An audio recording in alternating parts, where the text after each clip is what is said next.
ప్రైజ్‌లో ఈ యొక్క ఉదయకాల సమయంలో దేవుడు మనకిచ్చిన మరి యొక్క నూతన దినాన్ని బట్టి దేవుడికి వందనాలు చెల్లిస్తున్నాను. అందరూ బాగున్నారు. మరి దేవుడి కృపలో వర్ధిల్లుతున్నారు. మరి ప్రతిదినం కూడా మరి ప్రార్థించండి. ఉదయాన్నే మరి స్తుతించి, ప్రార్థించి దేవుని వాక్యాన్ని అనుదినము కూడా మరి మనము ధ్యానించినప్పుడు దేవుడు మన జీవితాలను ఆశీర్వదిస్తాడు. ఈరోజు దేవుడు మనకిచ్చినటువంటి వాక్యాన్ని చదువుకున్నామండి. కీర్తనలు 88వ అధ్యాయము 2వ వచనము చదువుకున్నాం ప్రియులారా.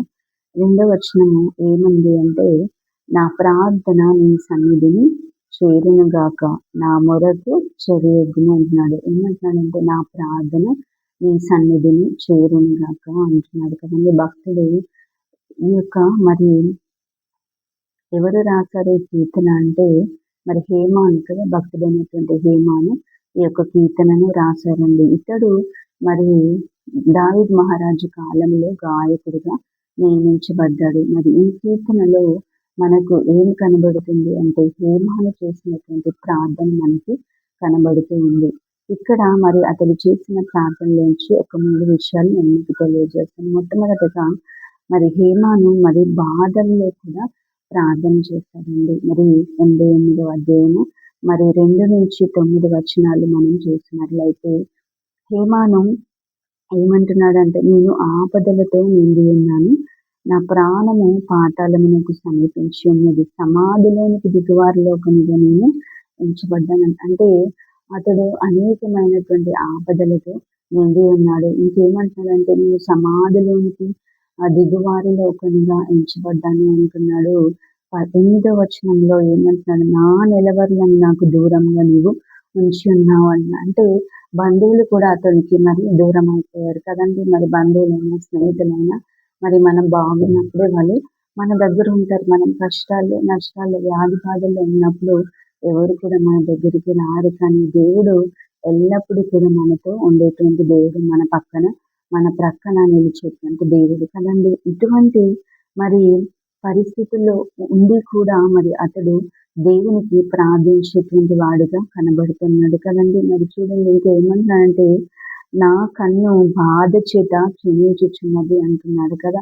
అంటే ఇటువంటి బాధలతో ఉండి కూడా, ఇటువంటి కష్టాల్లో మరి ఉండి కూడా, మరి వేదనలో ఉండి కూడా మరి అతడు ప్రార్థించేటువంటి వ్యక్తిగా మనకి కనబడుతూ ఉన్నాడండి. రెండవదిగా మరి హేమాను దీవారాత్రులు ప్రార్థించే వ్యక్తిగా కనబడుతున్నాడు కదా.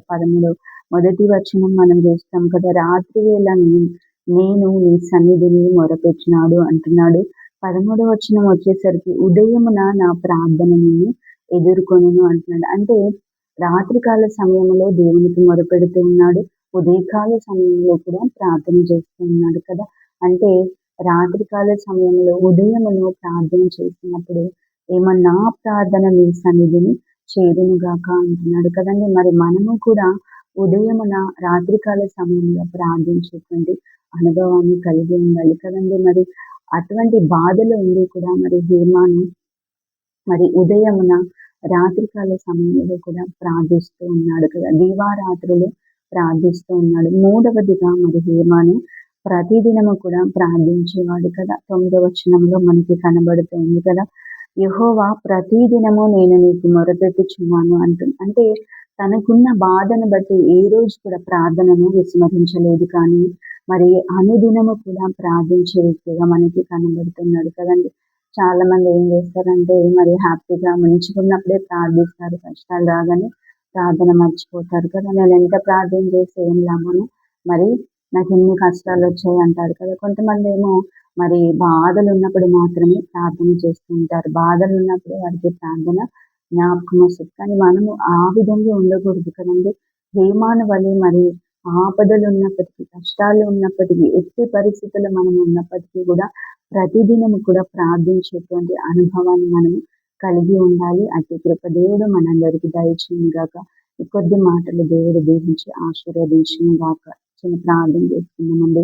పరిశుద్ధుడ, మహోన్నతుడ, గొప్ప దేవ, మీకు స్తుతులు స్తోత్రాలు వందనాలు చెల్లించుకుంటున్నాం ప్రవ్వా. అదే కాల సమయంలో తండ్రి మరి మేము కూడా నాయన మరి హేమాను వలె తండ్రి ఎలాంటి పరిస్థితుల్లో ఉన్నప్పటికీ కూడా అనుదినము ప్రార్థించేవారుగా మేము ముందుటకు సహాయం చేయమని వేడుకుంటున్నాం ప్రభా. వాక్యమైన ప్రియులను దీవించండి.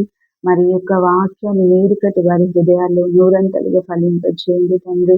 ఇటువంటి మరి నాయన ప్రార్థన అనుభవం వాక్యం విన్న ప్రతి ఒక్క బిడ్డకి కూడా దయచేయమని ప్రభా, అతి కృపతో మమ్మల్ని అందరినీ కూడా నింపమని ఇచ్చిన ఈ సమయం కొరకు మీకు వందనాలు చెల్లిస్తూ యేసయ్య పరిశుద్ధ నామంలో ఈ ప్రార్థనను అడిగి పొందుకొని ఉన్నాము మా పరమ తండ్రి.